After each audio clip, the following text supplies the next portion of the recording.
আপনি কি বলবেন বলেন। তো আসুন আপনাদের বলাচ্ছি, আসেন।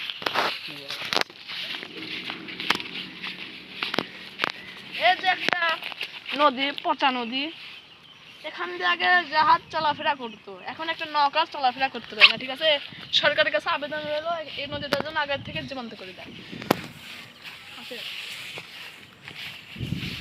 আর একটা বিষয় হলো, কচুরিগুলো মরে যাচ্ছে, মরে গিয়ে ভালো হয়ে গেলে পরে পরে আর সাফ করতে পারবে না।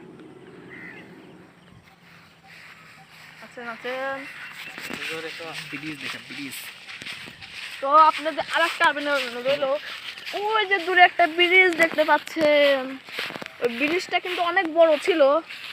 তো বর্ষার সময় লোক ওই পারে যেতে চায় কিন্তু যেতে পারে না, কারণ নৌকা লাগে। নৌকা তো আমাদের দিকে নাই, তো তার জন্য ব্রিজটা যেন ঠিক করে দেয়। আসেন আসেন।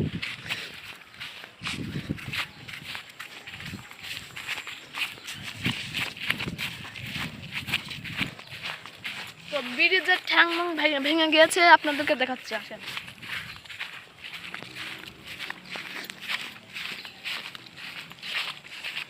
এই যে ব্রিজের মটকা টটকা সব ভেঙে গিয়েছে, লড়ভর করতেছে।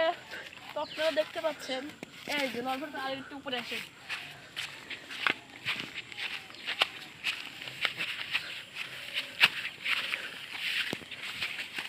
এখানে যে একটু বসবার পট করে ভেঙে পড়ে যাবে, কিন্তু এখানে কেউ বসে না। একটু মোটা মানুষ বসলে ভেঙে পড়ে যাওয়ার সম্ভাবনা আছে। আমি অনেক পাতলাতে আমি ভাঙছি না।